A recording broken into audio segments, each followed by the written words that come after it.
ကဘာထဲမှာ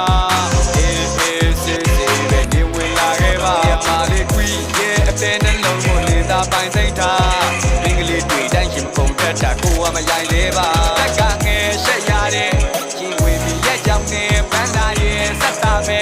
ကိုမီရဖြစ်နေပဲတိတ်လာတဲ့ဝတ်မငယ်ပါလေးတွေဖြစ်ချင်းနဲ့တက်တာနဲ့ပပရဲ့ကိုကြီးပဲဖြစ်ချင်းနဲ့ဘုံလောက်နဲ့ဆင်းချလို့တာတဲ့ယုံပါကြရဲ့အကုန်ငါကပြစ်ထားလို့သွားမယ်တင်တာကဘာဖြစ်တယ်ဒီနှုတ်ပြစကားလေးတခုဟာဒူရတာဖြစ်မယ်တောင်းတော့ပေးနာမလုပ်နဲ့ဒါဟာကဘာစစ်ပဲနိုင်ဝက်ဘူးပေးနာလေးမှာဝမ်းနဲ့လေပါနဲ့ငါတော့သာထွက်လို့မင်းတို့ရှိကိုမကြည့်ဆိုင်နဲ့လာမယ်ကဘာမြေတခွင်လုံးဖြန့်ကျက်ထားတဲ့ဘောကတိမ်ဆိုင်နဲ့ရေစီလွာအားနေမိချင်းမဲ့ယုံမှချတိတ်ရဲ့တွင်